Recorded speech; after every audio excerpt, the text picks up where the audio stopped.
Up, up, up. Careful, careful, careful. Down, down, easy. Nicely. Fingers. Watch your fingers. Watch your fingers. Gentle. Good. Well done. I just love it. It's the best part.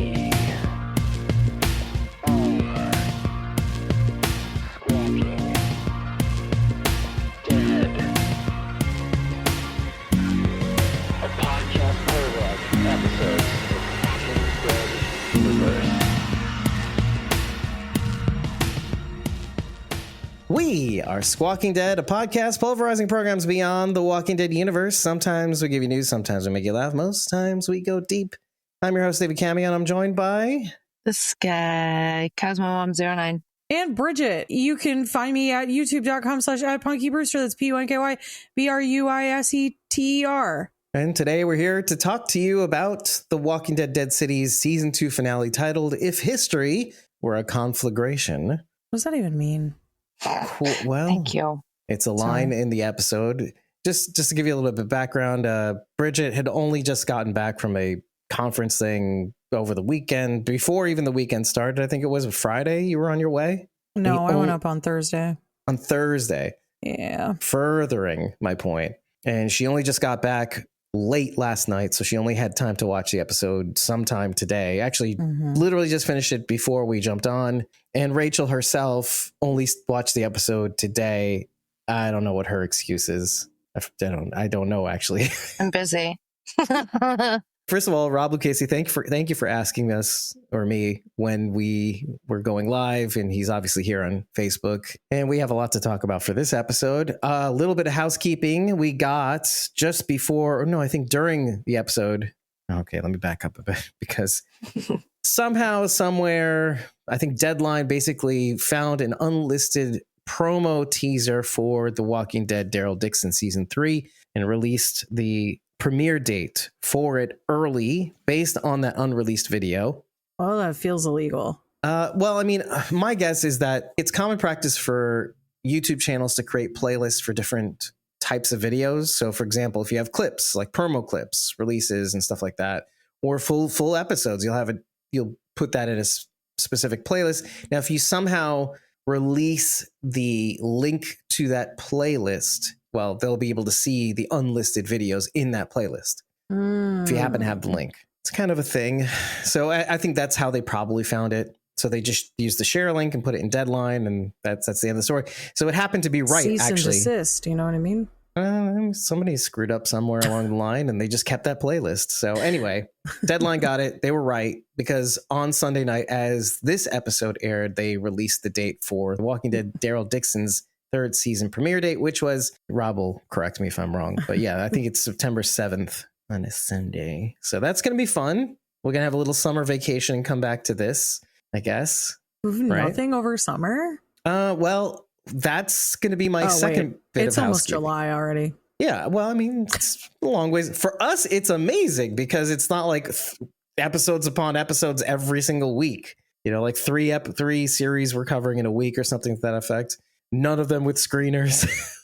So, you know, I mean, I'll take what I can get. Jeez Louise. Sharon D is in the audience as well, because, well, frankly, we've just been having the worst string of luck. Every single episode we've recorded, even live, has resulted in power outages for her because of storms and such things. And that really sucks. So she's on her phone since our power's out again. And yeah, Rob says September 7th is the premiere day for The Walking Dead Daryl Dixon Season 3. Thanks, Rob. Thank you, Rob, for confirming. I thought I had it right, but you never know. I second guess myself all the time, even though it sounds very confident. Second bit of housekeeping is actually, I was wondering whether all of you had caught, well, some of you aren't in our Discord, but I hope someday you will be. I had put the link to a new series on Sci-Fi titled Revival. There's a couple cameos from some folks on Letterkenny, but it stars Mrs. McMurray on Letterkenny. She's the lead actor of the series. She happens to actually also be on Star Trek Strange New Worlds. She plays a kind of a side character that appears occasionally. She's the girlfriend, quote unquote, of Captain Christopher Pike. Anyway, she's great. I love the pilot episode. It's basically kind of like a reverse zombie apocalypse series where the dead basically come back to life.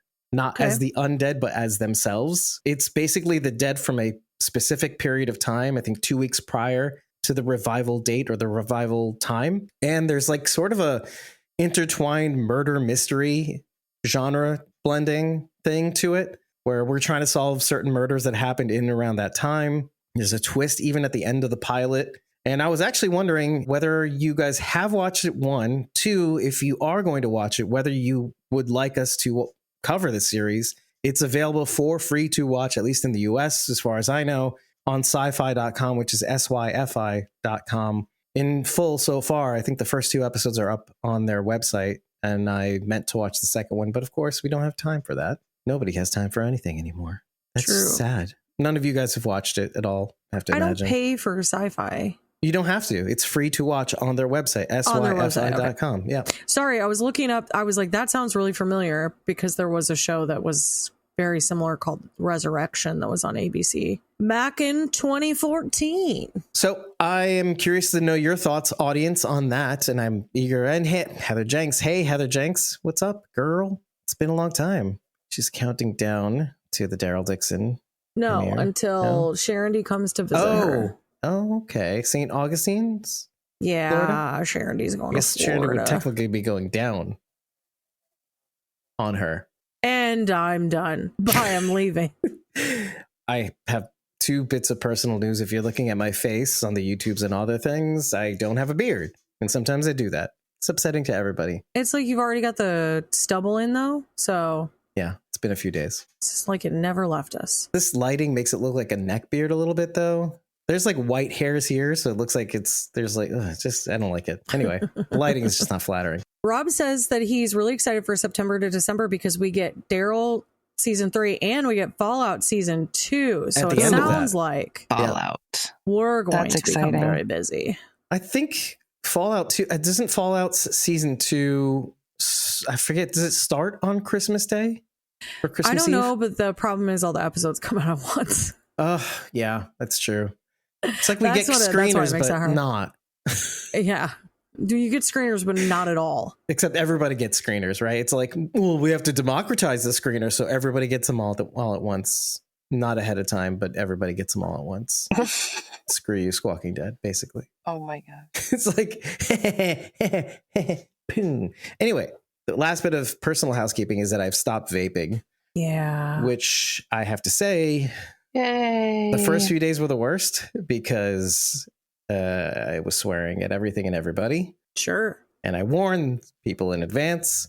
Cravings are still there. But if I happen to swear on this podcast, I think I would like it for you guys to forgive me and give me a pass. And I would really, really appreciate it. I feel really bad already. Maybe we should just allow swearing for this one episode. I don't want to do that. No, but you guys have to thanks. be on your best behavior. I don't want to do that, but thanks for the offer. I'm interested. It's interesting, but I'm not interested. Why do I always get that wrong? I don't know. I don't know.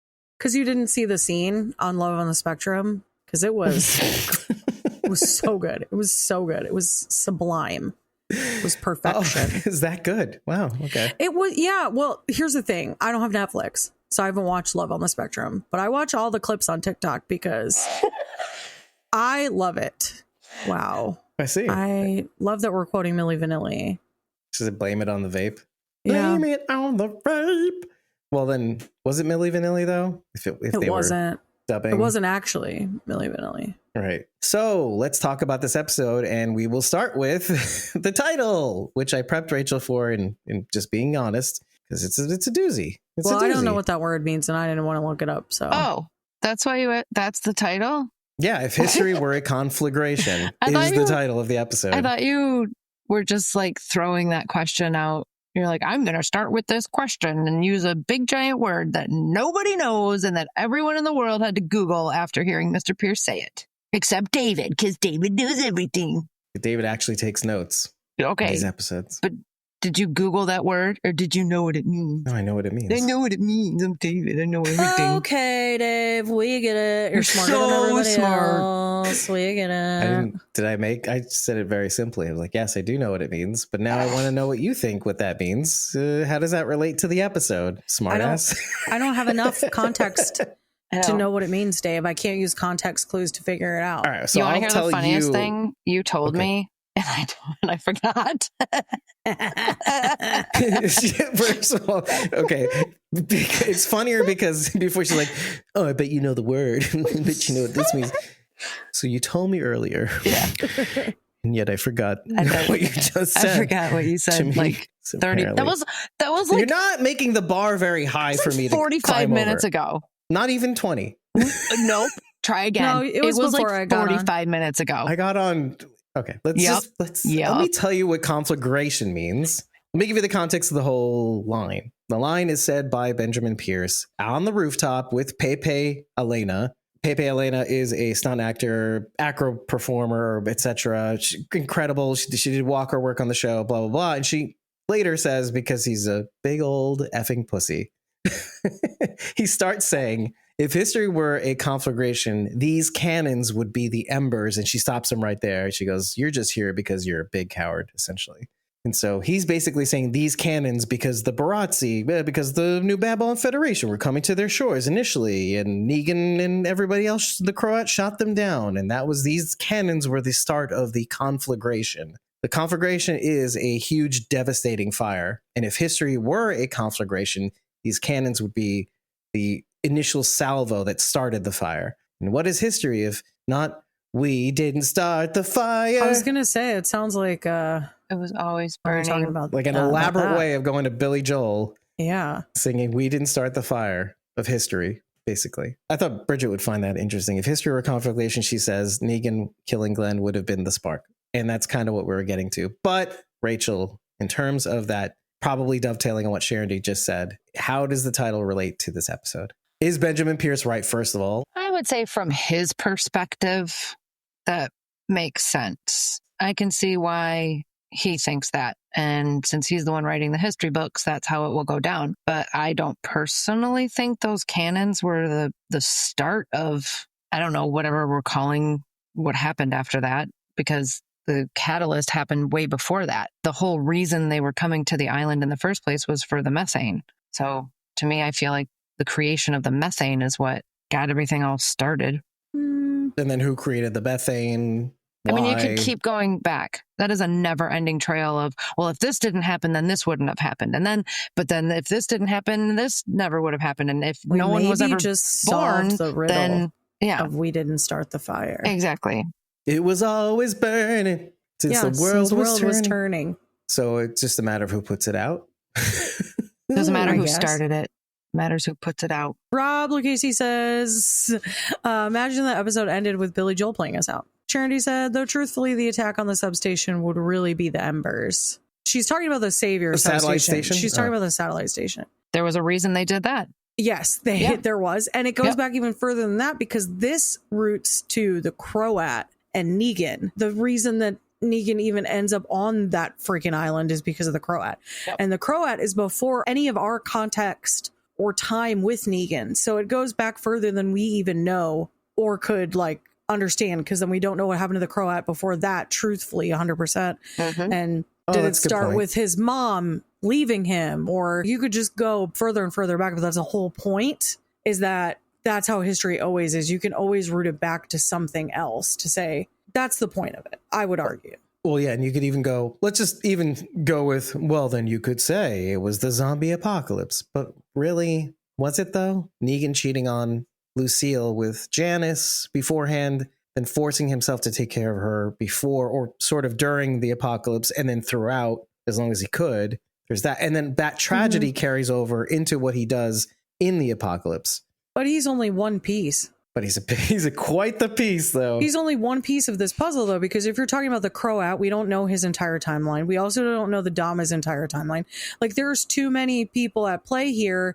How did it all really start? Because the Dama and the Croat meet each other, and the Croat says, oh, I know this guy. And then it goes from there. He knew the guy because he was with the guy. And how did he meet the guy? And why did he meet the guy? And why did he choose to stay with him? It's it keeps going further and further and further back.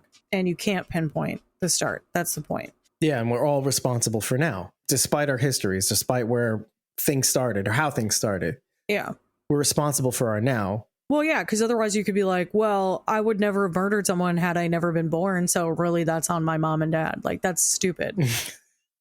You You're have to take eliminating responsibility. Well, and for then your you own got to blame your actions. grandparents for having your parents. Exactly. So now it's their you fault. just have to take responsibility for your actions. Yeah. Well, and then if history were a conflagration, because that statement in itself is actually kind of fun. If history were a devastating fire, he's not saying that if now is the conflagration, like this is the result of history, this mess. He's saying history was the conflagration, but everything that led to now was, and then we've gotten to this point and everything's cleared out to get us to where we are today. It's almost as though he's saying none of that mattered. That Yeah, I'm basically. glad that everything was cleared away. None of the history actually matters. Right. Which is also the theme I think it's really ending with too, in a way. The end of history. The end of the episode, Dave. This little weird speech that we give that's extremely disappointing. All right. I do have to say one thing I think about a small little cameo. I feel like Bridget should be here for it. But when Bruegel arrives to the church or St. Patrick's Cathedral and the organ player is playing the music as he's walking in, did you recognize the song at all? No. Well, I mean, you only watched it once, right? I But did, yeah.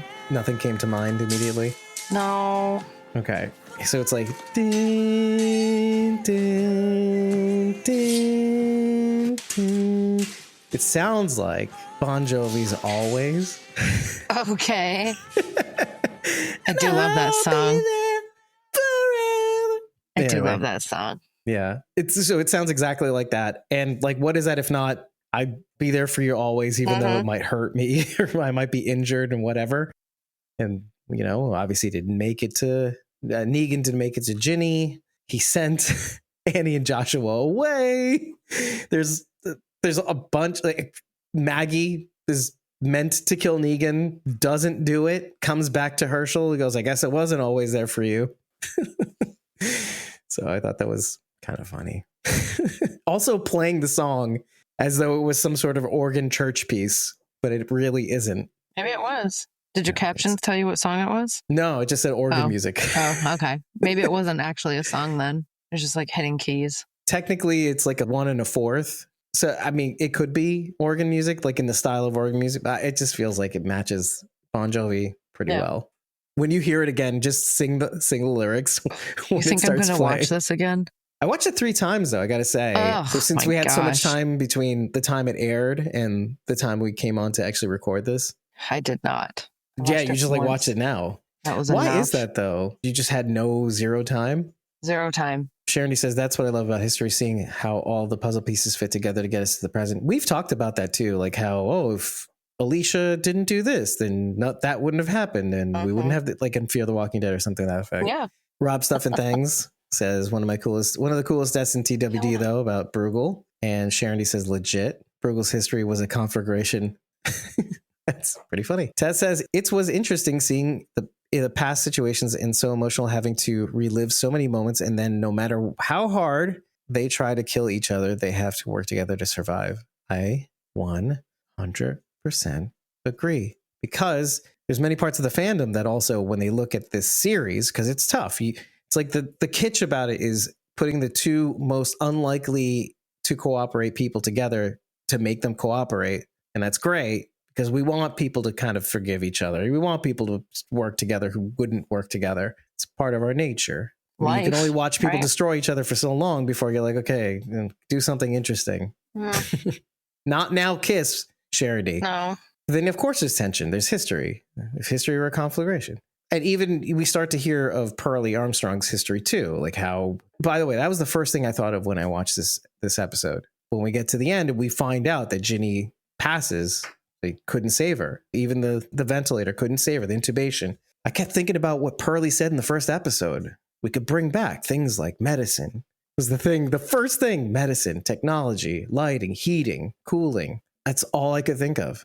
And so when he was there, he was trying to protect her. When Bruegel came in, he's like, I didn't want this to happen. I didn't want my cooperation with Bruegel to produce this. And Negan, for his first thought upon being stabbed, running to Ginny's cell. He stopped seeing red, ran to Ginny's cell. And Maggie, of course, is going after Negan, finishing him off. Is it worth having this happen because them screwing around. Maybe they could have saved her is my thought on that scene. Is like, I was so busy seeing red. I was so busy doing this. I was so busy getting the methane Pearlie.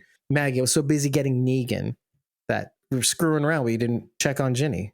I think it was more a statement on, if you don't stop worrying about all of this stuff that doesn't actually matter and spend time with those you love, you're going to lose them in the meantime. And that's what happened with Ginny.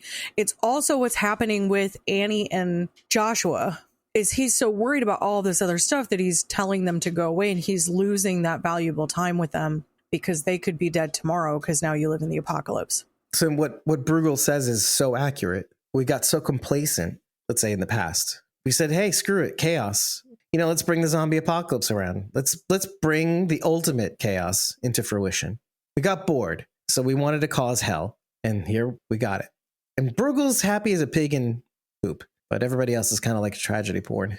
That attitude spills over to the other people. And maybe it's because of Bruegel. Maybe it's because of the Dama, who happens to literally be the same person as Bruegel. I don't think she gives a rat's ass about the future and building a new future. She doesn't believe in any of that. She's all ego. It's the Titan Cronus eating Zeus. It's all ego. It's all about me. I think she's okay with creating a future, but she wants it to be her legacy. Like, she was the one who put Herschel in place, and she's the one who will find him the protector, and she's the one who will be the patron, like a patron saint of like this whole new world, so that when they go to talk about it and tell the stories, like, her name is first. So I agree with you, it's ego, but I think it's a little bit different. Well, I only say that because of what she's like, Maggie's trying to cut herself loose, and she goes, stop it right now. Stop it. And she's like, no. And then she's like, stop it or I'll get Herschel, in a sense. She's like, meh.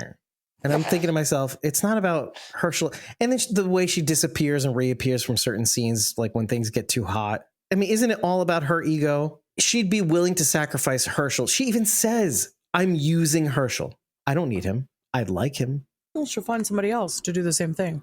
Well, that's what I'm saying.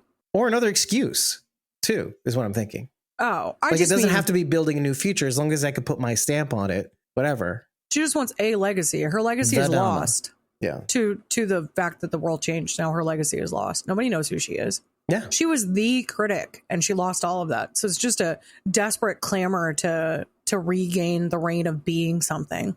Oh my God. And I thought about this while I was writing notes. I was thinking to myself, just like Maggie lives in her regret, or I don't know, like this struggle, this loop that the Dama describes. The Dama is also living in the very newspaper, I imagine, is the one who panned her, the New York Times building. We're all living in our regret, essentially. Negan is surrounded by Maggie, or is rescued by the very person who he doesn't want to be reminded of anymore, and then gets stabbed by her eventually. How satisfying was that, Rachel? I don't know. Maybe it wasn't. Being stabbed satisfying? by Negan. I don't know. Maybe. For some people. Sure, for some people. I don't know if that's the word I would use. I don't know. When she stabbed him, I was like, I don't think I like that. Like, I'm obviously not the biggest Negan fan. I love Jeffrey Dean Morgan, and I like seeing him on screen. So I would want the character to continue just for that reason. I don't know. I wasn't really worried that he was going to die. Maybe like a split second, because I thought she had stabbed him in the front. And then when I realized she got him in the back, I was like, oh, I see what you mean. Because of the positioning of them. Yeah. It looked like she came up behind him, and I thought she took the knife. I thought she brought the knife around and like stabbed him in the front, his front. Why is it so funny? Did I say something funny and I missed it? Because if you look at that scene, I feel like I have to rewind and wind that scene. It looks like there's like he's like a reach around. There's like a okay. And he goes, It Thank you. You're in my head now. Okay. We're just like he's an effing toddler. He's an effing toddler. Anyway, once I realized she stabbed him in the back, I was like, oh no, he's fine. I don't know what you want to call it. I got a little excited when they were finally standing at Ginny's cell, and Maggie pulled out that second knife and handed it to Negan. And I was like, oh, that's dumb, because he's going to put Ginny down and then turn around and slice your throat. I would. But then he didn't. Yeah, it just kind of made sense that he It was wouldn't. very disappointing. He should have killed Maggie. What reason would he have to? She Just 'cause just tried to kill him. I think part of the reason why it makes sense that he wouldn't is that he basically says it in the last episode. God, why do you give me all these second chances? I'm not really worth it. The reason why he was so sad about Lucille was that he chose trying to save her, being the savior, instead of doing what she actually wanted, which is stick around and just for her final moments. It's what she actually wanted. And he couldn't do either. Okay. And that carried through. So it's like he's not really concerned about his own fate or his own ego or the fact, oh, you killed me, now I'm going to kill you. Not, especially not with Maggie. He feels Well, sassy. that's what I was hoping for. Oh, okay. Little projection. I see what you're saying. And then he didn't. And I was like, oh, okay. Now we're all friends again. Okay. Yeah. There's a little comforting pat So at the end when he stupid. puts her down. No, the Jenny scene was sweet, but Yeah. everything after that. Oh, Did you get Sophia vibes from that scene too? There was a little bit of that going on. no. Did you see Don't that coming? compare the two. No. Don't compare the two. Yeah. Why? Here's what I'll say about this, Dave. I did not see it coming, but they did not give me enough of that character for me to care at all. Oh, Agreed. well, I mean, And I felt the so- same about Sophia though too. Oh, see, Sophia, I cared about because it was a really long buildup. You were waiting. Oh, you yeah. thought they were looking for her. Daryl was having all this character development, deciding that he wanted to be part of the group and carry his Carol's weight. development too. There was all of this other Yeah. stuff going on that had the buy-in level really high for the viewer. Like you were like, they have to find this girl. If they don't find this girl, it's going to break everybody. I'm not saying it's the same. I just want to tell you, I'm not saying it's the same. I understand what you're saying when you say that it's not the same, but it's also the same. No. No. It's similar. I mean, if you're like, yeah, it's a girl and she also died, then yeah. no, then she yes. was carried throughout 2 seasons, and you had reasons to care about her. No, but I didn't though, Dave. Okay, Like, that's a whole other story. Yeah. I'm it's saying not, like the no, ingredients. it's not like, no, please don't do that. It's not like I'm misinterpreting the way it was I'm written. not saying that. I'm not saying that. It's not like, I want like- to break it down to start to finish because first of all, okay, why didn't we is the question really. I'm actually with you. yeah, the writing wasn't there. I mean, one, she would show up and then disappear for long periods of time. She would maybe be in the background, but had no dialogue in the first season. And they were threatening to not give her any dialogue in this season because that makes sense for her character. I get it, but Which is fine. But we've had other people who were like nonverbal and still meant more than this to us. Think of like Scott, like in Walking Dead, right? People were like looking for Scott constantly, who didn't even have lines. But Scott was everyone also like a less is more character. Everyone's though. like, I hope Scott's okay. So like that's that it's like you could have done it depending on how it was written, but the way that she was written was to be this foil. It's like there wasn't enough development. Like that's always what it was, is that she was like Negan's soft spot and that's all she was. Well, no, she had her own revenge story, which wasn't fleshed out as well. It should have been. No, it wasn't. And we were confused when she would get pissy with Maggie. If they had done like even like the beginning of an episode, like a flashback to the night that Negan like killed her dad or anything like that to give just like a little bit more drama and a little more buy-in to the viewer to be able to see like, oh, I get it. This almost felt like a cheap vie for emotion. Well, yeah, but to even fix that up a little bit, you don't even have to use flashbacks. I know that they hate using flashbacks because Which it's is like fine. unless I get you that. really, really have to do it. But you could even just the thing about Ginny is she didn't like anybody that we liked hypothetically because I know that you don't like Maggie, Rachel, but she didn't like any of the characters that we like. There were moments where if she had some sort of companionship with Herschel, even on the slightest level, that there is some sort of Like kinship. understanding. Yeah.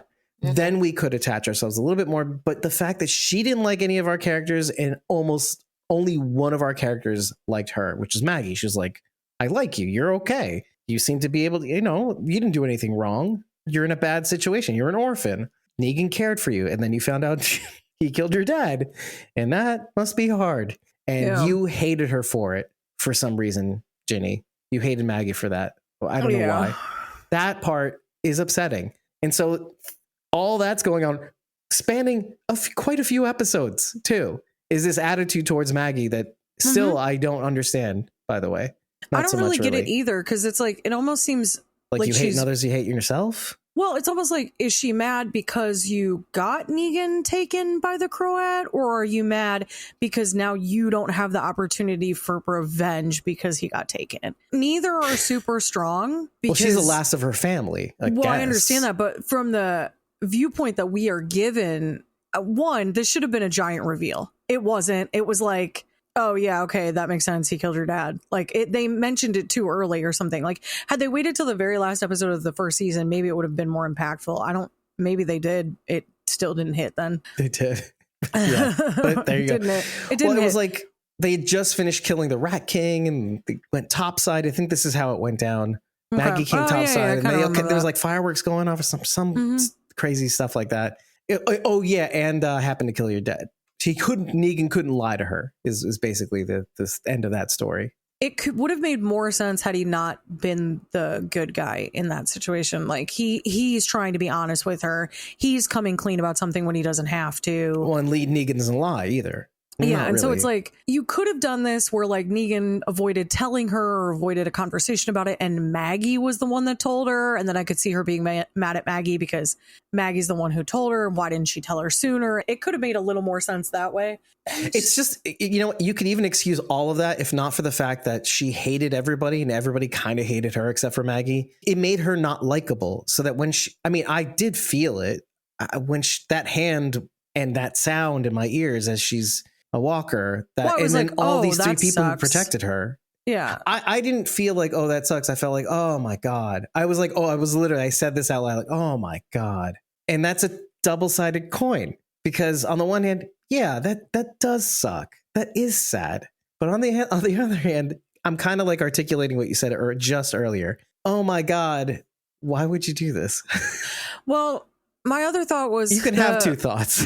Yeah. So the moment he put her on a ventilator was like, for me, I was like, oh, well, this isn't going to end well. That's like holding in a fart for me, man. A ventilator, as helpful as they are in saving people's lives, don't get me wrong, they also weaken your lungs by having it in. Right. Because your body isn't doing the labored breathing anymore. And so now it's being done for you by a machine, so your body isn't working, which theoretically gives it time to heal. But if you're not strong enough when they take it out, or you're not strong enough, period, it'll end up killing you. And It should be a very last ditch effort. And maybe that's how she died. Which was a last ditch effort thing. He couldn't find the medicine, and so this is what he gave her. Well, and that could be how she died, is what I'm saying. Is it because, like, what if she could start breathing again and they were too busy doing all the things? No, I don't think that's what happened. I think she just succumbed to her illness. That being that she didn't bother to tell anyone that she'd been stabbed by a rusty nail, and then also didn't bother to clean it until it was also already severely infected. Which basic hygiene should really be super well taught in the apocalypse, because... But again... Otherwise you're going to die. And I'm surprised, I think, when we've kind of touched on this here and there, like how we're surprised that this doesn't happen more often, and that's the thing that takes you out. And we've talked about this. Yeah, I mean, it would happen super frequently. I don't think as often as dead people eating you would, maybe, depending on how many dead people eating you there are around. But well, you've even said something as simple as typhoid. And I think that was during Fallout, wasn't it? The shelters, I think it was. Or was it? I brought it up a lot because you really shouldn't be around a bunch of dead bodies. It's really bad for you. And then again, I say this again, and it takes me back to what Pearlie said, which makes him right. Well, medicine, having the methane gives you the power so that you can manufacture medicine. I don't know if it's a highlight. I appreciated the callback to Negan's lineup. Brought back the eeny, meeny, miny, mo. It was interesting. Is that the word I want? I'm not interested. I'm not interested. It was interesting to watch Maggie's reaction to it. Oh, yeah. Wow. I was having my own personal reaction. It was some really great acting in that moment. Yeah. Nonverbal acting too. I kind of had the same ish reaction. Obviously not the same, but I imagine it was pretty difficult for Maggie to see and hear all of that going on. And I know that it was because it was hard for me to watch. Took me right back to a place that was not fun for me. That's fascinating, and I'm sorry to hear that. I say fascinating because it's this little clue into why you hate Maggie so much. Because it's hard when emotions are close. When you feel a similar emotion to somebody else, like, no, your pain isn't bigger than mine. No, I don't know, maybe. No, I don't think it has anything to do with that. Or like close to home too. Like how somebody's reaction can make you feel like this is too much to handle. Like I'm watching me on the screen and I hate it. Okay. Does that make sense? Are you saying I like see myself in Maggie? No. Not exactly, but like you see a piece of yourself in someone else and it hits too close to home and you're like, I don't like this. I don't like watching this. I don't like watching a mirror of me. It's kind of like not liking hearing your own voice when you record or when you hear. Maybe because most of what I don't like about Maggie is her general reaction to things. Too real or too frustrating? I mean, frustrating for me. I just don't like, I don't know. She's very angry. See, but that's not me. I think I'm a very rational person and I think about things sometimes too hard before acting or doing something. And she just like flies off the handle and I don't know. You're asking me why I don't like her. I don't like her. I don't like her. Necessarily ask why you didn't like her. Well, we somehow got on that topic. I don't like her. Not a Maggie fan. There are other characters that I like watching on screen. And Maggie's just not one of them. Lauren Cohen's fantastic. Plays the part well. I just don't like Maggie. That's all. Charity said Negan's going to survive a kidney stab just fine, just like the Dahmer survived being burned all around her breath hole, but has no residual breathing problems. I take issue with you saying that, Charity. You want to be walking around with an oxygen tank? You're going to be mad about that too, okay? You were mad about it when it happened on Fear the Walking Dead. So you don't want that either. Oh, this bitch with her oxygen tank. Ooh. Just saying, you also don't want that. She could have been struggling to breathe, though. No, I would have liked some more scarring on her face or something. Yeah, her face was the only injury she had was her hair, like half of her hair was my hair burned is off. Gone. That was the other reason why I thought it's not about the future she wants to build or whatever, and that it's basically her ego. Is how you as the audience can see through what she's doing with Maggie, and Herschel's vision needs a protector, and I thought it was Negan. But you know what? For the sake of not yourself, or not for the sake of my sake, no, definitely not Herschel. For this Herschel's sake and the vision in his future, and even for you, it's a bonus for you. You take care of Negan. You just kill Negan. Not for me, of course, not for me. Of course, for you, because he stomped on your little rat, your little ego, your little pet project. Your rat and crow rat. Negan took away quite a few of her toys. Basically, even the methane as a toy, as a means to her future. I mean, and of course she wants him gone. Otherwise, she'd let it go. Who cares? Build your future. What does that have to do with Negan? But no, for your sake, Maggie, come on. Which, okay, my reaction is an indicator that I like this part of the episode. I like that. I like that I could see through that and that it worked too. I had said the episode beforehand that the Croat was a prepper for Maggie on how to perceive the Dama, that because of this episode, which now effectively is wasted. I don't know. I mean, the end changes things a little because she does spare Negan, doesn't end up killing Negan because of maybe her time with the Croat. But the whole point was the Croat is basically instructing her, don't fall for the Dama. The Dama sees pain and uses it against you, essentially.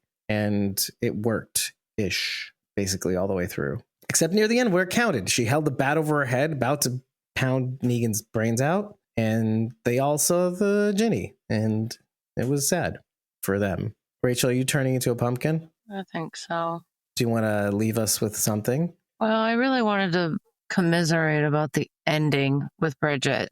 Oh, I want to go through it again. The dialogue was a little heavy. Horrible, right? I mean, what? I didn't hate that specific part. But there was something I hated about it. It was a little too heady. It's like not what I wanted. It was don't show. It was irritating. Most definitely. Yeah. 100%. But it was also like so kumbaya, hand holding, like summer camp bull crap. It was Have a great so summer. Yeah, seriously. My question is there no season 3? Because yes, there is a season 3. Okay, because this seemed like a forced sudden ending. Like a mid-season finale. No, like our show was canceled and I need to wrap this up tight. Oh, I see what you're saying. It's what it felt like to me. Because there would be a lot more wrap up though. Well, they did like the clips of like both seasons, and so it just felt like it felt like a wrap up. I don't know. It was weird. That's why I said it felt more like I mean, I see your point, but that's why I said it feels more like a mid-season finale to the final season. Well, and the fact that New Babylon actually infiltrated the island makes this entire season like pointless. I wouldn't say that, but I would say, well, okay, we lost a lot. Everybody lost a lot, which again, okay, where's the crow at? I want to know where the crow at is. The whole reason why I love this show is the crow at. For real, where is he? We just don't get to see him again. Why did Bruegel die? Honestly, why? Okay. It was Bruegel had to go. It was he a cool is the worst of New York City, by the way. He is. But the Dama's still alive. So they're the same character. I'd rather Bruegel than Dama, personally. Oh, yeah. Well, yeah, it's like the Negan effect. We love Negan, but we don't love Negan. We hate Negan, but we love that he's still there. Mm-hmm. Bruegel, essentially. Yeah, like basically. Bruegel's awful. Like it's like the campiness of it. I appreciate. And even he's unearned clout, but like at least he's entertaining to watch. Whereas the Dama, he's just walking around dressed like Uncle Fester for some reason. Also, but she's way too serious, and that's not fun. It's hard. You're asking people to sit through, and maybe that's fine for if you like villains being villains. I mean, I do a little, but I'm a bad guy now. But this isn't what I wanted. But you knew that Bruegel would most likely be gone this episode. Okay, so here's the thing I didn't like about it, because I was like, there's so much more potential.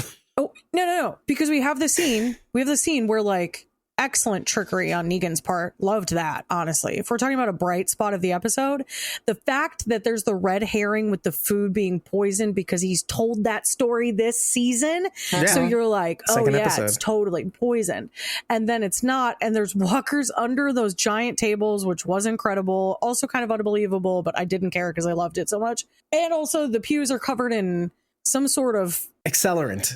Yeah, it was exciting. It was like, oh, this is cool. So then when that happens, I'm like, oh, great. Bruegel's going to die. Lame. Like, go figure. And every episode, someone just dies. Then he doesn't. So I was like, yes, they're finally going with someone can be strong enough to last through a fight. Not and then this guy. Immediately ruined it right after. And it's like, well, you couldn't just that was so good.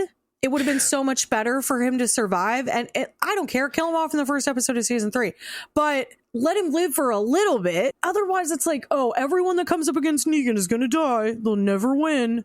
I guess I see what you're saying. It's not fun. You know what? Compared to all the other people that never win, you need to go. Well, was that our conversation on the end? No. Yeah. No, I need to read it. I know. We jumped topics real quick there. Okay. All right. So where do we go from here is what is stated. Pearlie he starts going into the riddle that was told to him by Roxana. Walking through the woods, a man comes to a fork in his path. To go left is to go home, his past. To go right is to go out into the unknown, his future. He knows his past. It's comforting. But will it be like he remembers? And his future is full of possibilities. But what if he gets lost? Which way does he go? He goes left, is what Pearlie says. Yeah. Back home to the way things were. But all that's waiting for him is an old story that hurts too much to remember. So he goes right, but there's nothing there for him either. Because what's the future without the past? What's an ending without that old story? That's Negan's part. Truth is...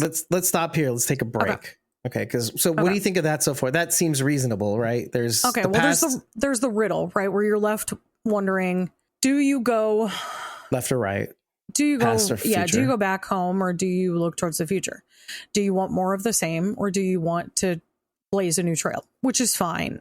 When it was told originally, I was like, this is really cerebral for some reason. And like, why are we going here? Because this is like so much thought, but fine. Not this part. That's why I wanted to stop here. This part I'm totally comfortable with. That makes sense. Everything, you stay too long in the past, you never progress. But yeah. Also, it's not like it was. We've talked about that extensively. Essentially, Pearlie's like, he goes left. I would go back to the norm. I think he's illustrating the paths. I don't think he's saying I would go left. I think he's saying let's say you go left and this is the result. Say Back you go home right.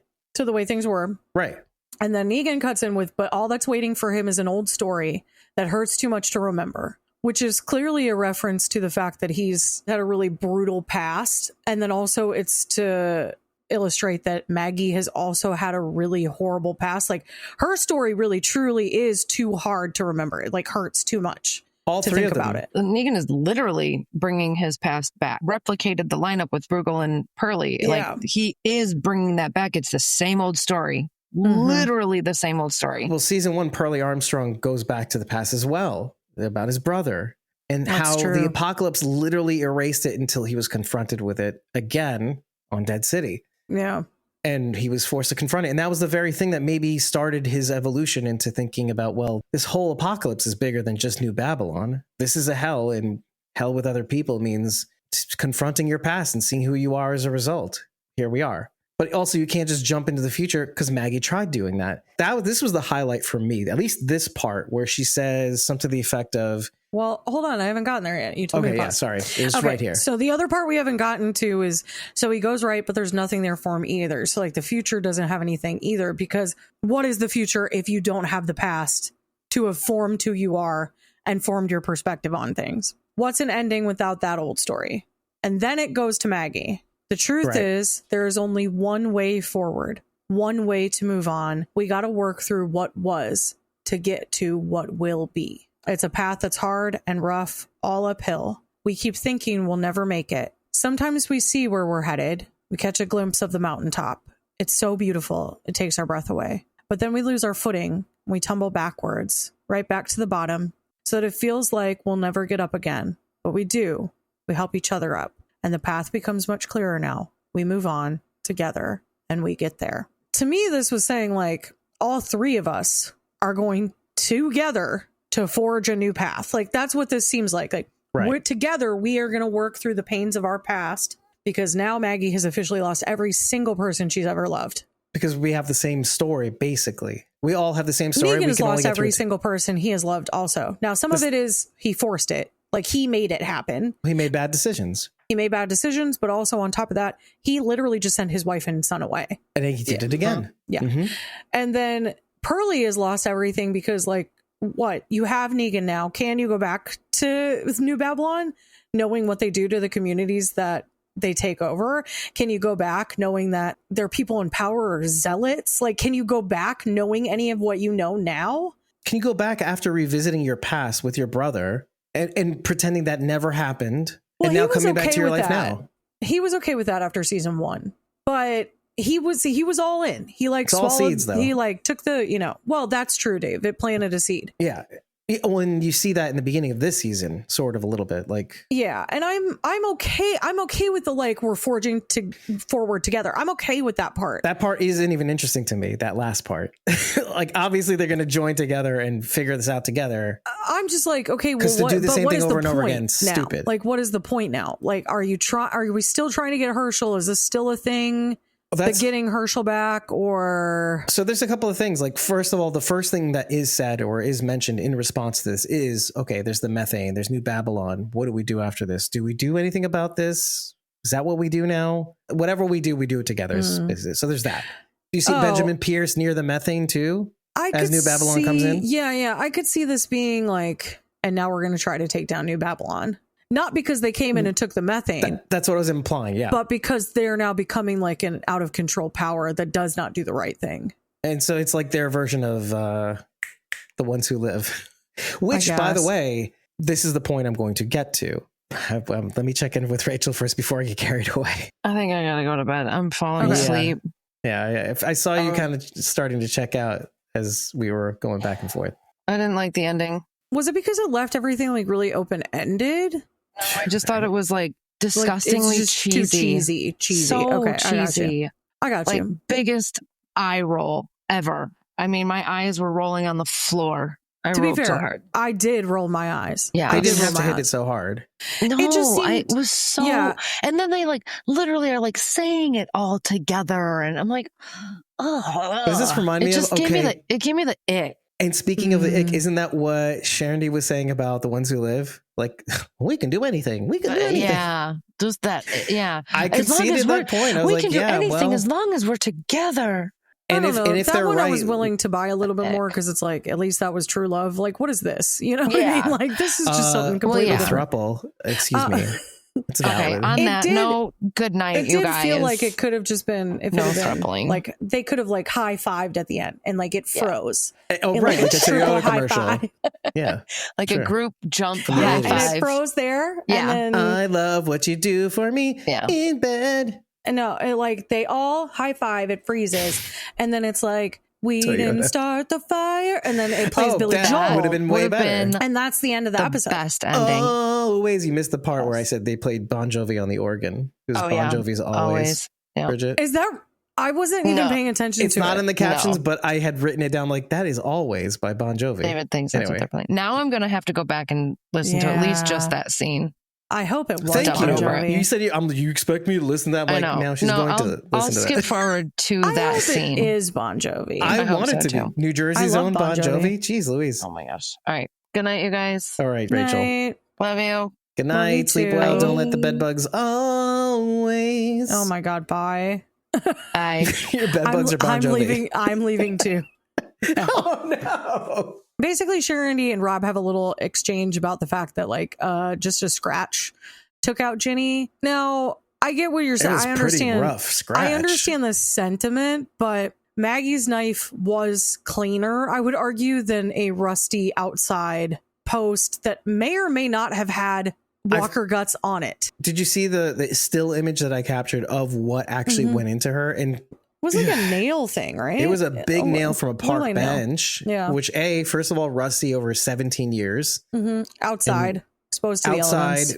Who knows what Walker guts they've been scraping past them. And it kind of went through her a little bit, it seems like, as well. When you actually look at the cut, it kind of starts one way and it kind of goes out. It's like, directly in her back, and it kind of goes sideways because she has no choice. Yeah. So it took out a lot along the way. Yeah. And then Sharondy said, well, Rob's like, well, they don't have tetanus shots. And Sharondy's like, well, Negan hasn't had a tetanus shot in a long time, I'm sure.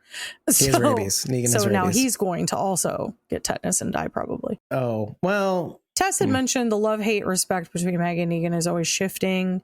And Sharondy did say that Ginny was not a very fleshed out character. Her whole purpose was to be Negan's surrogate Herschel. That perspective from another angle, another mirror, as in another kid whose parent he killed. Rob said basically she got gangrene.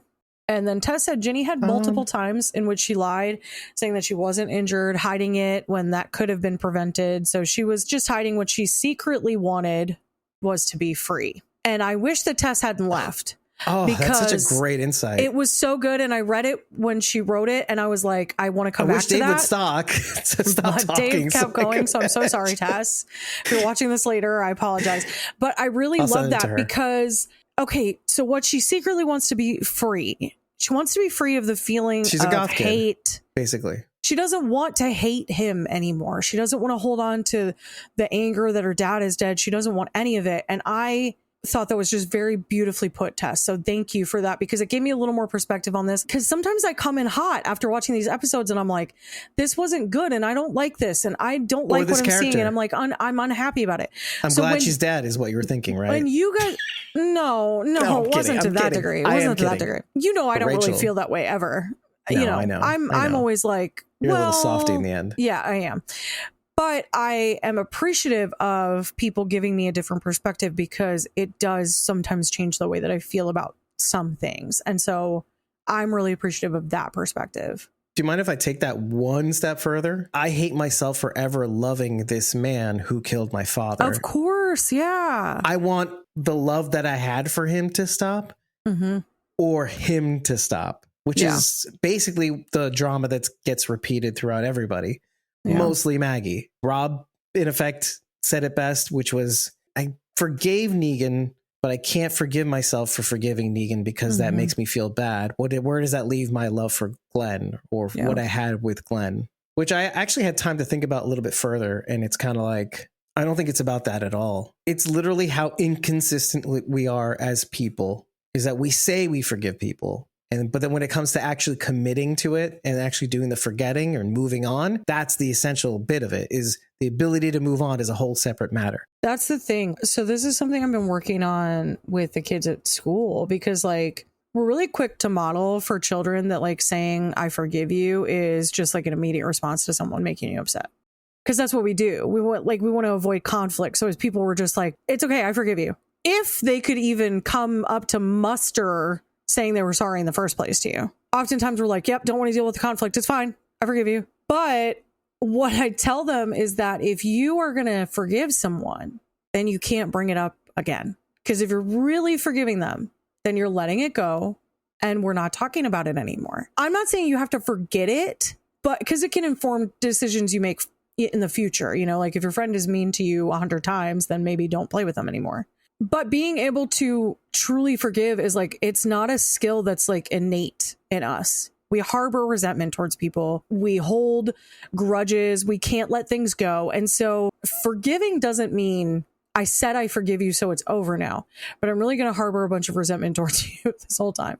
It's not forgiveness. True forgiveness means you're saying, I forgive you, and I'm going to not bring it up anymore, because otherwise, if I bring it up, I haven't actually forgiven you. I don't know. Sometimes I'm like, are we even capable of true forgiveness as humans? I think we have to. Because what I was going to say to that is, I think what's worse is when you take an experience you have with somebody, especially when you're a child. This is where this commonly happens. Mm-hmm. You take this experience you had with this one person and you think, oh, everybody's like that. Sure. Yeah. You're modeling future relationships. Oh, and if you want to take it just a little older than a middle school child, you know, take it to high school, maybe even college. That experience that you had with that one girlfriend or person you dated, is you take that and model that in the next relationship, and they have to tell you, I'm not her, he's not me, or I'm not him. And then you have to remind them. And then we do that. But then we do that on a micro level as well. We take the dealings we have with people actually that we cared about. And, you know, if it's somebody I care about and they're treating me this way, or we're treating each other this way, well, then by default, we're strangers. Of course, we're going to treat each other that way. Anyway, just something I thought of while you were saying all that. Speaking on forgiveness, Dave, Rob did mention something. He had a question for us. He said, do we think that Pearlie will ever truly trust Negan at this point? Because he did just try to kill him. I don't know. I'm unsure. It's a really good question, Rob. It's a really good question. My initial instinct is to say yes. Say no. But, yeah. But then exactly. I remember the story about his brother, and it took all that time to pass for him to kind of learn to forgive. You know, it's that hindsight. So I don't know. Well, I think also the thing with his brother was that so much time has passed. I don't even remember what that was all about. I do, but like I never got a chance to go through those feelings with him. It's almost as though he was cheated the satisfaction. Correct. Because the apocalypse happened. Mm-hmm. Maggie was cheated out of her revenge because Rick happened and was shown. and then cheated again due to her own conscience because of Ginny dying. And Ginny was cheated out of her revenge because she died before it could happen. Or like a resolution to all this. Yeah. All these feelings that she had. Negan has cheated himself out of a worthy life at any and every opportunity. You are your worst enemy. I wonder if that's why I like him so much. Cause like, I know I'm supposed to hate him, and I do like him for like the campiness of it all, right? Like the cheesy one-liners and the smile and the fact that Jeffrey Dean Morgan is really charismatic. But I wonder if part of me feels like I want to like him because some aspects of that remind me of like my dad, or like other like really flawed people that I've known in my life that like have a lot of regret. Like me? Maybe, Dave, maybe. Daughter. No, I'm kidding. Yes. Short answer. I'm so glad you asked this question, because this is what I was trying to get to a little bit with Rachel when I was asking her about Maggie. Mm-hmm.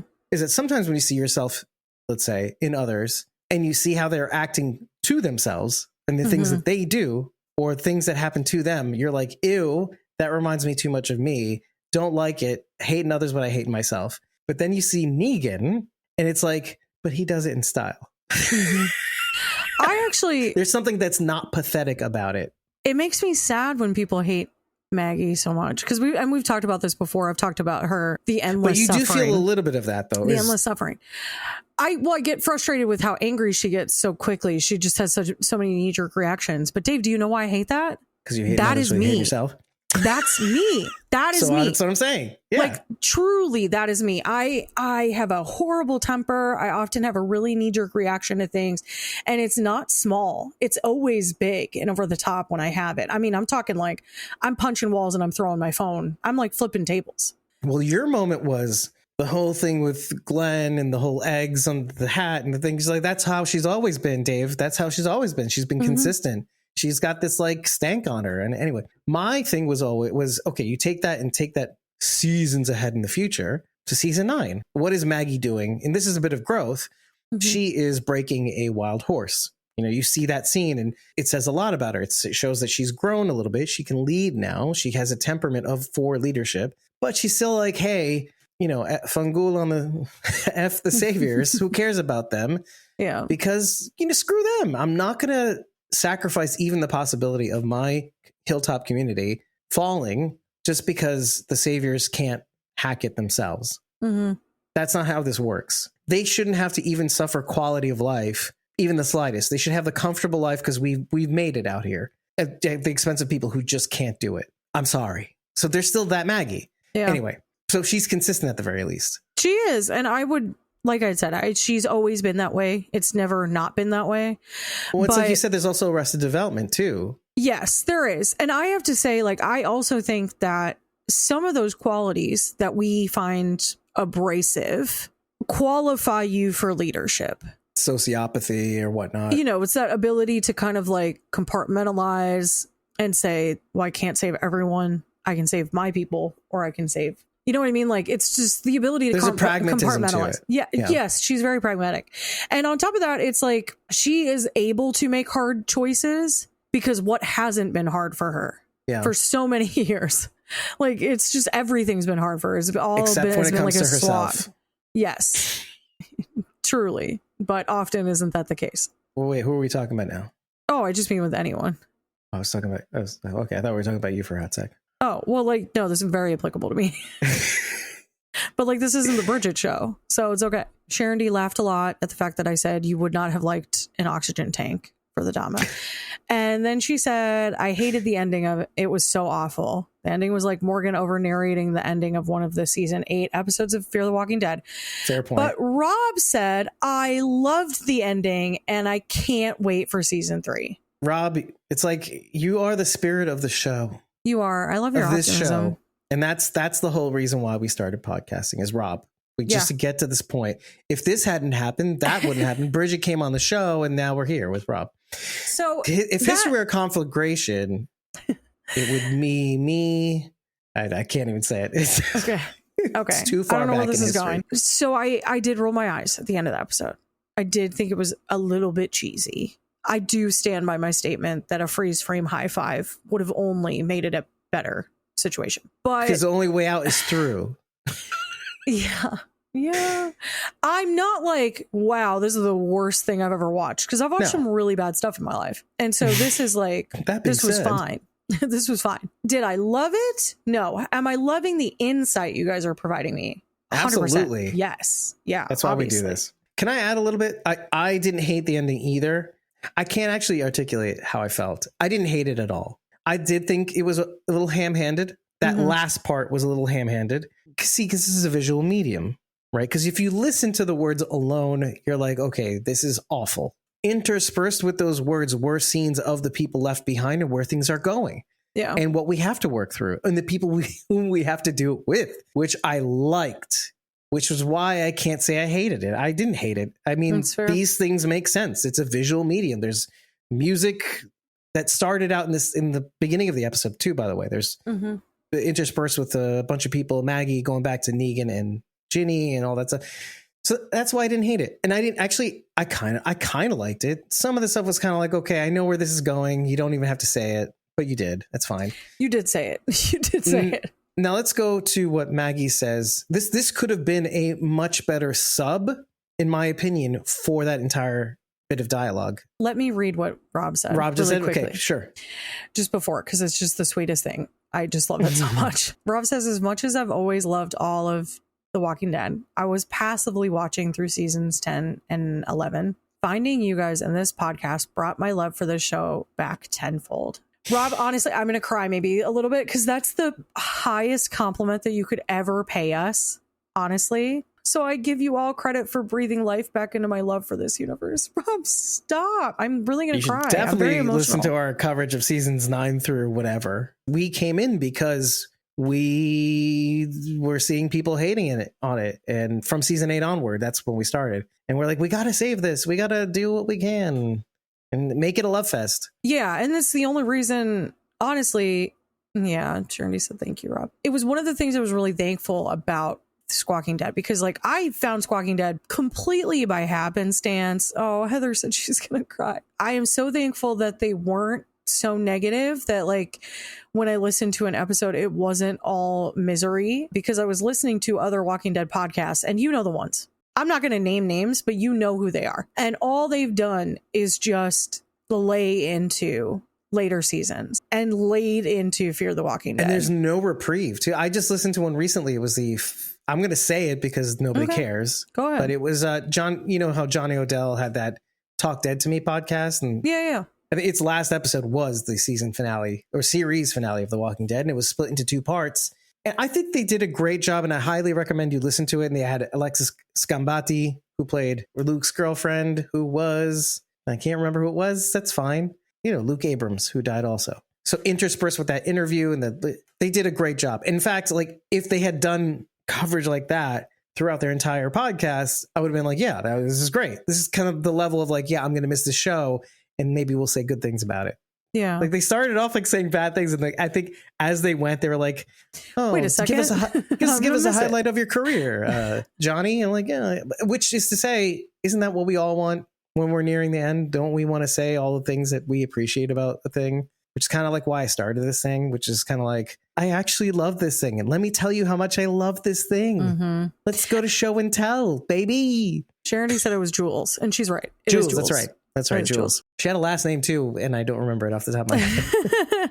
Sometimes I can get bogged down by how frustrated I get, and Charity brings it to a point by saying, I like this show, I just know that it could do better, and it's frustrating.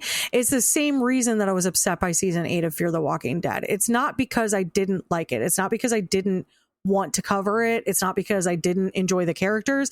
It's because I felt like Walking Dead universe has a very smart audience, and they wrote it as though we were idiots. So it felt really disappointing. You just think we're stupid. I could lay out all the reasons why Fear the Walking Dead didn't hit the mark. I'm not willing to say it was a bad show. Like, it didn't hit the mark. I know what they were trying to do. Yeah. I know the roadmap they were going, which I actually liked. I like on paper what they were trying to do on paper sounded great. And even execution to a degree, because there are some really good whoppers, even in season 7 and even in season 8, which are really, really good. But it's kind of like, I'm not going to get into it, but if you don't have critical things in a series, not just in an episode, but in a series, like money, time, development, if you have to cut so many corners that it sacrifices the craft, if you listen to the audience, which is always a bad thing, almost always a bad thing, almost literally really, 99% of the time, do not listen to the audience. Yeah. Then there you go. Anyway, because sometimes listening to Squawking Dead, right, because we're the audience too, produces good results. And sometimes you see things that are like, hey, wait, I said that in that season and they did it in this season. Anyway, just kidding. Well, Rob said he was listening to Just Keep Walking for a while, but it was just making him so upset because they were only saying negative things. I only recently listened to that episode. And literally a few days ago. Anyway, I'm really thankful that we try not to do that. So I'm sorry if you ever tune into an episode and you're like, wow, they're being absolute a-holes right now. It's never our intention. I also don't want to just say it's good when it's not. Do you know what I mean? Like, I also don't want to lie. I don't want to blow smoke up your butt about it either. I think what sets us apart is, okay, what a lot of those podcasts do, and you'll notice, like, I try not to make myself like the bad guy. Sorry, Bridget, specifically because you're here. But what they do a lot of the times is, hey, we think it's bad. These people think it's bad. So it's bad. right? So it must be bad if everybody thinks it's bad. Bridget, sometimes you've had to tell me, but all these people are saying that it's a thing is bad. Why aren't you thinking it's bad? I'm like, I don't care what other people think. And much to your frustration too, Bridget, you're like, sometimes why did he just lives in his own world? He doesn't listen to us at all. Well, because sometimes I'm like trying to lay out like critically why something didn't work. I do think critically sometimes. I don't say you're wrong either, though. I just say I see what you're saying. Yeah, and I just don't feel that way. Sometimes I get frustrated because I'm like, just say be in my party. Be in my train. I'm be a passenger in my vehicle. Charity said you can point out problems without hating the show. If I didn't love it, I wouldn't be so mad that it isn't as good as I think it should be, which is fair. I'm going to err on the side of I did not hate this episode. That's really where this came from. I'm going to err on I didn't hate it. I didn't love it. I'm okay with it. I liked it. I wouldn't even go as far as that. I'm like a step below like. That's fine. Now, there were really cool moments. Don't get me wrong. The Bruegel thing. Things that upset me. I'll even go that far. But it doesn't change how much I liked it. Yeah, like the Bruegel death, I thought was beautifully done. I thought that was really cool. I mean, I was sad it happened, but I really enjoyed the scene. Yeah, that's a good way of putting it. Yeah, I hated that it happened, but I enjoyed the scene. Good way of putting it, yeah. Because even I felt it too, by the way, Bridget. I'm just going to say that out loud. I'm sorry. But I can feel two things at once. I can be like, I'm so glad he's gone, but I'm like, no. One thing I do kind of like, Charity, I'm with you. I did not like that Maggie stabbed Negan. I don't know why that bothered me so much. It really bothered me. I loved it. And I'll explain why later. And then I really liked the setup for this next season. I know we know absolutely nothing that's going to happen. Here's the one thing I do know. Benjamin Pierce is going to be a part of it. Absolutely. Keir Gilchrist? Absolutely. He has to be. If he's not, I don't know. You say that. I don't know what I'll do. And I don't know what I'll do. You know what? I call your Keir Gilchrist and raise you a Željko Ivanek. Oh, yeah, he better be back. I can't. Hi, Kim Rowley. Kim is here. Kim says the ending was the worst and left me scratching my head. Why? There you go. Why? There you go. We just went through so much of that twice over, by the way. I'll add whispers Kim, to your member, Kim Rowley. Rob said that's why I love your show. You give constructive criticism with genuine love for the material. Yeah, and Rob, you were so sweet. I'm like, thanks, Rob. I'm overwhelmed by your kindness, honestly. Hi, Kim. We love you. I think more than the kindness, it's like what we're trying to say. Sometimes if we can't even say it. Charity said it was so weak. She's like this ferocious fighter and knife ninja, but she stabbed him like it was a rubber chicken in her hand. I'm gonna disagree with you here, but I'll explain why, Charity. Let me go to my thing and it'll lead to this thing. Okay. My highlight was the conversation that she has with Herschel after she does the stabbing, but we'll go back to the stabbing. Okay. She says, we're wrong. It's not how we said. Killing Negan would have only made it worse. And that's not how we're gonna. And then he goes, don't. And a lot of people liked that Logan Kim brought the fire with Maggie. He goes, whatever, doesn't matter. She and I will get there together. This is the part I said that you could have used instead of that whole last bit about the mountaintop and we go through it, whatever, all that stuff. I know what you're going through. You think that you want to run off and be somebody different. And in my brackets, I write, this is it. This is the answer that we've been waiting for all this time. She says it out loud. And sometimes you need to do a tell, don't show. And it is. Sometimes, yeah. Like Maggie did when she left the group. That's why she left the group. She wanted to become someone else, not the widow. You want to hurt me back? You want to hurt me? You want to hurt me back? She's saying this to the audience too. You want to hurt me back, don't you? For leaving the show, huh? Yeah, I get that. I get that from both sides of the aisle. I get the feeling of wanting to, but I also get the feeling of making Maggie / Lauren Cohan pay for that. I get that too. How can you not? She's trying her best. And she's killing it. And he goes, right. Cause you got it all figured out. Cause I have to say it without swear word. But I'm into it. Cause you did effing perfectly yourself. I was shocked by it actually. Yeah. See, they're the audience. He's the audience. He's the audience. Yeah. But then she says something spectacular. And again, this is a reminder. This is after she stabs Negan. She goes, I got to do something after they bring her to the studio apartment, whatever. She goes, just know I'll always be there for you. I won't leave the city. And this is something I knew. I felt like she was going to say, this. I saw the writing on the wall from the first episode that this season was going to end where Herschel may not be the Herschel from the comic books, but at least the Herschel that is trying to march to the beat of his own drum And his mom is going to finally be actually an accompanying drummer. I'm supporting you now. I held you back. I was helicopter mom. I protected you. That's fair. You acknowledge that. You did your best, but you held me back, mom. Now I'm here to support you. I'll be here supporting you every step of the way. I can take care of myself. You take care of yourself. You know how to do it. I'll be watching you. I'm not going away. I'll be watching you.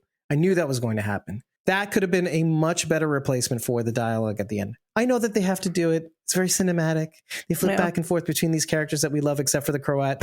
I don't like that, but maybe they were doing that so we'd forget. Fine. Or maybe he will never come back, which is totally fine. That would be really sad, but sure. He's in no episode or insider at all, ever. Okay. So Rob said what I was going to say, which is she was willing to kill Negan for Herschel, but her heart wasn't truly in it. So she held back on using her full force with the stab. You can see it in her facial acting. There's like a look of reluctance as she goes to do it. It's the stabbing part. Yeah. I disagree, actually. Let's go back to that. Let's go back to that. Let's go back to that. I think after witnessing the lineup yet again. Well, that brought up some stuff for sure. I think that's the only reason she was able to carry through with this harebrained scheme in the first place. Had he not been there doing the eeny, meeny, miny, mo, I don't think she would have gone through with it. And there's a mirroring too. Because what is Negan? Why is Negan so into it? Why does he not stop when Pearlie says, I was there to stop Bruegel from hurting Ginny? Little did I know. He's like, maybe. But I'm so sick and tired of maybes. He was seeing, the fans will know this, he was seeing red. That's why he did what he did. He's like, I am so sick. I'm going to kill all of them. I'm going to take them all out. And I'm going to leave no one left. And I have to, because I have to protect my people. Ginny, I have to protect my people. Well, that's what he said. He's recreating the scenes of the past, like Lucille. Yeah. He said that in The Walking Dead, he's reiterated it on this show, like Walking Dead proper and the show, he's reiterated, given the opportunity to go back in time, I would kill every single one of you. So he's never going to make that mistake again. And by the way, I should remind the audience, he sort of did that in season 8 of The Walking Dead, dipping the weapons in the guts. He's like, you know, and then he stomps on the walkie-talkie at the end of the episode prior, after he talks to Rick about Carl's death. And he says, I'm going to kill all of them, essentially. And I think he does this in the comic books, too, if I remember when we were covering it as well. He eventually resorts to that. Yeah, he does. Yeah, he does say, I'll kill. It's very similar. F-bombs galore. Yeah, right. But yeah. But let me go back to the actual stabbing part. He's seeing red. He can't stop until what? Until Maggie stops him. But now Maggie's seeing red. She picks up the bat. She's stalking Negan. Negan's already broken out of it. Thank you, Maggie, for breaking me out of seeing red. That's why he doesn't think about killing her for stabbing him. Yeah. He's like, oh, I was seeing red yet again. And I said my family. All he cares about in that moment is making it back to Jimmy. Yeah, immediate. I love that part too. I was like, yes, that makes sense. Of everything I was doing everything for. Is she okay? Oh my God, I totally forgot about her. Yeah. Cool. Maggie's seeing red now because of everything she's witnessed. She saw him do the thing. She was willing to kill Pearlie. Well, you guys kind of got along. Why are you trying to kill Pearlie? No. Is it because he was part of that plan? He's just lumped himself in there. Okay, let me put a stop to that. Okay, let me put a stop to Negan now, because now the Dom is in her head. Now she's seeing red. Why not? Why can't she see red? Maggie's also has a temper, and maybe that's why she hates him so much too. Like, just like we were saying all along. Oh, yeah. And I never really thought about this. There is some element of, if I hadn't been raised by Herschel Sr., well, he had a temper too. Maybe how I would have been. He did, but he was good. Eventually, yeah. I was thinking. Well, yeah, he was bad for a time, but he was good. He raised her in church. Like, he tried to instill these like deep morals in her. And I think for the most part, that worked for his family. I mean, he was actively trying to repair damage that had already been done. He did the work. He did stop drinking the day she was born. So she did never have to see that version of him. I was thinking, though, even having Glenn as a husband be that Herschel without any of that prior history baggage, and then growing together as a result, too. Yeah. But having that person take away means she goes back to being spicy Maggie. For better or for worse, spicy Maggie. Well, Rob said that he thinks that Lauren has paid for it with Whiskey Cavalier. More like Whiskey Tango Foxtrot, am I right? I've been waiting to say that. It's such a bad joke. So bad. I do too. Let's wrap this up. They take Negan back. Negan says a thing. Let me just say this. I was so busy looking out for her. And then he backtracks and goes, I was so busy thinking I was looking out for her. I just missed it. And now, just like Lucille, she died alone yet again. Let me say, okay, I love it. That was great. He's owning up to it. That's growth. 100%. Even after going and reliving this past that isn't really the past, and it not working out, well, working out in the interim, but not working out for him in the long term. He admits it. That's cool. Maggie going back to the Dama / Herschel, having that conversation. That was great. I think they could have gone back to the studio apartment next to the water, obviously, maybe. I don't know where that was. It's definitely Boston, by the way. I looked it up. It made me so mad because it looks like Brooklyn Bridge Park, which that would have been a great place if they went across the water and went back to Brooklyn. You're too expensive. It's not. Anyway, so mad. It is. Okay, if they would have gone back and they would have had a simple back and forth and not be this over the top thing, they could have had a conversation and the episode could have been longer. It was only 48 minutes. I was shocked by how short it was. So forget this montage scene. They could have actually looked in each other's faces and said something to this effect that was a little bit more elaborate, a little bit more authentic, a little bit more real. And you don't have to do cut scenes to other people. It wouldn't have been so cheesy. So then I think maybe it would have sat better. Exactly. And they could have stopped it there. And it could have been short or whatever, long. I don't know. They would have replaced these scenes with that kind of dialogue. Like, where did we go wrong? I was so busy doing this that this happened. I can't let this happen again. Negan would be like, I won't let you let that happen again. If you'll let me let you. You know, like that could have been a good, like, we just can't keep doing this. We obviously have pieces of one another embedded in one another. We have the same story repeating. It's interesting that now Pearlie is also in this. They are his cautionary tale, I could say. I like that. There's pieces of their story in him already. That. Yeah. But also thinking you're fighting for the right side and it not always being the right side. Yeah, I really like that, Dave. That's good. Exactly. Negan thought he was the good guy until he was the one to be feared. And we saw Pearlie. Didn't he dispatch his partner, who was very annoying in the first season? In the laundromat, right? He was very dispassionate about it. Yes. Oh, well. Excuse me, sir? That guy sucked anyway. He did, but he wasn't that bad. I remember he wasn't that bad. He was just a little tiny bit annoying. Just kind of like annoying, yeah. But like he was like annoying in the way that like, don't you know this is The Walking Dead? And there's you're like acting always like annoying weird. people. It's fine. Yeah. Anyway, don't you get it? Do you get it? Is it the dead are walking? Do you get it? You get it? Anyway, this is what I was getting to. Herschel apologizes for the Dama's initial rough treatment. Again, what is Herschel doing? Herschel is doing the same thing the Dama did to him. At first, it was the Croat roughing up Herschel, right? Yeah.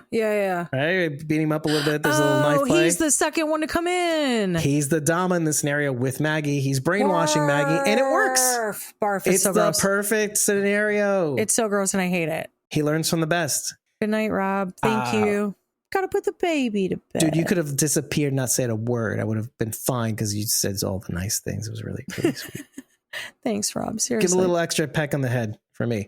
From his Uncle Dave. From his Uncle Davey, yeah. Okay. So Maggie gives her own version of Rick's monologue. I had mentioned this briefly, how Rick goes, did I mention it at all? Rick has that monologue at the end of The Walking Dead. I think of the dead all the time and about the living who I lost. I think about them every day. And then at the end is we're the ones who live. I'm familiar. Okay. Maggie sort of gives the same speech. It's more like I think about Negan all the time. What he did, what I've lost. I know that I have to let it go, but I can't seem to do it. Yeah. I'm sorry. It's similar. I think about the dead all the time. I think about Negan all the time, about everything I've lost. Not because of him, as a result of this natural disaster coming into my life. Is like it stirred everything up. It made me lose sight of what was important. It made me lose myself. Lose people, I lose myself. Fear the Walking Dead. Oh no. So he says that first in The Walking Dead, Dave. So it's fine. Yes, that's true. And also, you know what it is. You know what it is. Clear. Yeah, exactly. So I love that there's a little bit of symmetry here, which leads me to a bigger story. And where I hope this universe goes in the end, in some form or fashion, I wrote at the end of my notes, who is in the wind? Benjamin Pierce, sort of. This is why I start slowly. He's leading NBF to the methane. Fine. The Croat in exclamation points, because he leaves in the episode prior to, 2 episodes ago. the remaining tribes of New York City, because there's still some tribes. That lady who yelled at Negan, you dare, like, I forget it was a swear word or something. Yeah, an idiot. I don't know what it was, but that's in my head. That's what it is. You're effing right. You're like, yeah, mother effer or something. I don't remember what it was. I don't remember. She did drop the F-bomb, I'm pretty sure. Yeah, exactly. And do they band together, the rest of them? Because it was only the Barazzi and Bruegel's crew that paid the price. They're all gone. Barazzi, Bruegel's crew, Kristoff's crew. That's true. But then there's all these other tribes. Yeah, we don't know what happened to them. Now, the last bit of the people in the wind is something that I kind of mentioned near the beginning, but I kind of wanted to bring it up again. Is Rick Grimes and Michonne the leaders of New Babylon Federation? Is that going to be the big bad at the end? What this was all leading to? Bro, that would be insane. Right? That would be we insane. do this because of good reasons, and now we finally we can do Carl's It is in Virginia, isn't it? New Babylon Federation is New Jersey. Oh, it's New Jersey? Okay, then I don't know. It could be Babylon, New York. I don't know. Maybe. Should be out Long Island, probably, but that's the other way. Anyway, it doesn't matter. That would be interesting. I think it's New Jersey. Probably New Jersey. We'll see. Because again, this is the future. It'll be like that idiot kid, General Beale's son. Oh, we did not see what happened to He's Mason in the Beale. wind. He's in the wind. Mason Beale's in the wind. That's right. And also, what about Hal Cumpson's character, who happens to be in 9 Perfect Strangers, which I think I might have mentioned. You know who else we don't know where he is? Silas that's his name. Silas Plaskett. Heath. Or you know what, Damn Dave? it. I got it. It's Tobias. Or we better end this now. It's Tobias. He's leading New Babylon. I hate this. He's worse than the governor. Anyway. Wouldn't that be insane? And he shows back up and you were he's so like, indignant when I said that, by the way. He's like still eating like 10 cans of like fruit and stuff, but he's like super evil about it. Right, exactly. He goes crazy. He's like Victor and his peaches on From. I mentioned this only because I feel like that's such a great roadmap, by the way. Best of intentions, but like Rick becomes Negan in effect. I can do this in a more organized fashion. Oh, sure, yeah. And I say this only because what was the worst part about the Saviors? Not necessarily Negan, but it was his underlings and how he had to be in control of everything. That was what led to his demise. Remember when he went away with Father Gabriel in that assault and almost everything turned to crap? Yep. But with Rick there having a hierarchy, but it's the same thing. The people underneath him, Charlie Bird, Narvaez, all these little individual pieces make for just a crappy soup that no matter who you have in charge, it'll just go to crap. Best of intentions, the road to hell, right? They do say that. I think that's it. Now, I was going to open the show by saying, until nobody could hear me, the following. Up. Careful. Careful. Careful. Down. Easy. Nicely. Fingers. Watch your fingers. Gentle. Good. Well done. It's the best part. It's what I'll miss most about him. That's why I see your pain. I do see your pain, but he had to go. He was starting to get annoying. And you know what? Why not go out on a high note, right? All the cool lines. Little girl, don't be scared. It's me, your old pal. And it's like, no, it's not your old pal. You're a creepy, talky man. That's what I love about him. But would you let him near any girl of any kind, of any age? No. Just me. 100%. Only me. Oh. He is Kim Coates after all. And you have daddy issues. That I do. Laughing makes me hurt. You are correct, sir. I have to pee so bad, Dave. Let's wrap this up. Okay, well, if you like what you heard, well, first of all, like this video. If it is a video, leave a comment. If there's a place to place a comment, whether it be Spotify video or Spotify podcast or YouTube video or YouTube podcast. But you can also head on over to ratethispodcast.com/squawking dead and rate us on your favorite podcast platforms. You could just leave us 5 stars and a barrel to let us know that you love us. But if you really, really like us, you can leave us more things. Tell us what you like. Tell us what you didn't like. Tell us what you think we might have missed. We probably missed a lot. It's fine. It's not fine. Tell us why it's not fine after every single episode. And if you really like what we're doing, you could have tipped us on this stream the entire time and had a message come up saying how much you loved us. See, Heather Jenks, I love you guys. See, there you go. There's a QR code on the screen. If you're watching on a TV, you could tip us on kofi.com/squawkingdead/tip, and your message would have been read out loud. That's fine. Missed opportunity. It's my fault. I didn't tell you. It's okay. But you can do it after this airs, and we'd appreciate very much. In return, you get forever access to our Discord, as well as 30 days access to our unedited episode recordings, as well as my Pre-Squawk Insights, which has a lot of links, including the lyrics to Always, which played on the Oregon Church music thing. But take your support further. Join a membership tier for as little as $4 a month. At the Walkers tier, you'll get more access to our Discord. Join the Whispers, Survivors, or Great M tier. You can get a free Catholic t-shirt upon signing up, as well as several more perks. Join the Whispers and Great M tier. You can show up in these episodes alongside us, lending us your thoughts with us. And if you join the Great M tier, the greatest this tier, you have the access to the core channel where we talk about a lot of behind the scenes things. Don't comment on it. It's fine. We're going to move on. Okay, please just stop. Okay. You'll be a part of our every little private conversation we have about development, because you'll be a junior producer, and that is just great. We love that for you, and we love that for us. I've been your host, David Cameo. I was joined by Cosmo09, Rachel Burt, Sharondy in the chat, aka Blazy Gardner. And Bridget, you can find me at ko-fi.com/punkybrewster. That's PUNKYBRUISETER. And I'm actually doing things on there now, so you might tell want them what to. you're finishing up. There's posts and everything. There's posts. They're so posts. cute. It's like she posts. threw them in a ChatGPT. Did you throw them in ChatGPT? Sometimes. Okay. But it's so cute. It's Thanks. still authentically you, but your posts I'm are... polish this for me. I am working on making some digital content, which is a little bit new for me. I do it a lot for work, so why not monetize it? So I'm working on a horror movie night, like a printable kit. And then I'm also working on some bingo cards, including Walking Dead bingo. If you wanted to do a watch party with friends, I'll do it for a lot of stuff, like Supernatural probably, and Buffy, and maybe From, and some other things. So keep an eye out. That will all be available in my Ko-fi shop, as well as on Etsy. Really? So, Etsy too? yeah, I figured. Well, I don't know. We'll see. We'll see what happens. We'll see how Ko-fi pans out, right? All you got to do is follow Bridget at ko-fi.com/punkybrewster for free. If you want, you can come again to join me live tomorrow night at 7 p.m. Eastern Standard Time at youtube.com/@punkybrewster for discuss the final episode. The finale episode of 13 that was on the BBC. And it's been a doozy so far. So I'm excited to see what happens in the last episode. As a part of your limited series lounge series. Yeah, I like to say it like programs. Limited series lounge. I don't know why. I have to say pee, it like that. so that's not going to happen. Yeah, let's go pee.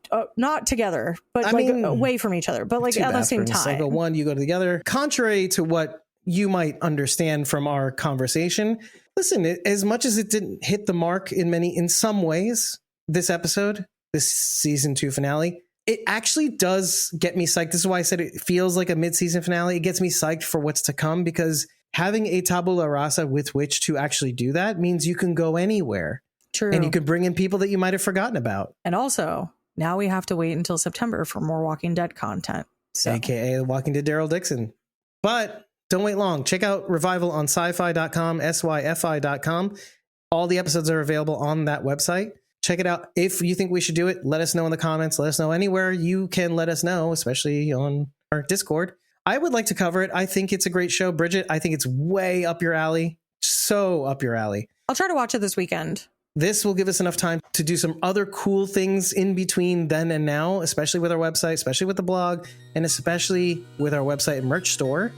It's going to be great. I'll talk to you guys soon. Bridget has to pee. Bye, everybody. Bye, I gotta go. I love you too. Thank you so very much for making it to the end of yet another episode of Squawking Dead. This one, the season 2 finale of The Walking Dead Dead City, titled If History Were a Conflagration, which we went through extensively at the beginning of this episode, what that means, or might mean even, and definitely what the definition of the word means. I, again, want to wholeheartedly thank you for not only listening to this episode, but likely the majority of you listening to all all our episode discussions of The Walking Dead Dead City, not just even this season, but last season, which I highly recommend you catch if you haven't caught it. We had a couple of Survivor tier members in tow for that season, and I thought it was particularly funny as I listened to one of those episodes recently, and it was kind of funny making Takira, aka at Connie Dixon, the number 4 LYFE, laugh for a very long time during that episode. And you'll understand the reference of when we debate whether Luther had a cheese grater or lemon zester, because it was kind of a funny conversation. In any case, you've reached the portion of this podcast, the end part, where we shout out our Great M survivors and Whisperers tier members in that order. It's a little perk they receive for supporting what we do as a podcast. It's our only source of revenue. It helps us pay the bills. It keeps us going just barely. Starting with the Great M tier, the Greatest Ish tier, we have at Real Ryan GM on Instagram and X. Skipping the Survivors tier because there are no members in that tier. We'll move on to the Whispers tier, which contains the following 2 members: at Skylar Rose PW on Instagram and X, as well as at Kim.Rowley, the number 1 on Facebook, whom popped on to the stream at some point and said the same thing that many of our hosts said about this episode, specifically regarding the end. Just reminding you again to comment on this podcast episode wherever you're listening to it from regarding the series Revival on sci-fi.com. That's syfy.com. Kept saying syfi.com for some reason. It's actually specifically syfy.com/revival. You can watch all episodes on their website for free. Apparently it's streamable on Peacock if you do have that streaming service, and I'm sure it's available on video on demand if you have a cable service, or if you're watching on some sort of YouTube TV streaming replacement for television. It's pretty much free and clear for now until September, when The Walking Dead Daryl Dixon season 3 comes back. So if you guys happen to like the first 3 episodes of Revival, we will definitely cover it. I think it's pretty interesting. It's lighter, but still has some meat on the bones in terms of a murder mystery, reverse zombie apocalypse story that takes place, I think, in Alaska, if I'm not mistaken, with some actors from Letterkenny, mainly the lead actor, and a couple of cameos that are super, super funny, by the way, and a couple of Easter eggs in reference to the lead character's role on Star Trek Strange New Worlds, which I hope you catch. And that's basically it, folks. I look forward to speaking to you and with you soon, and in the meantime, we'll miss you, but just remember that we are Squawking Dead.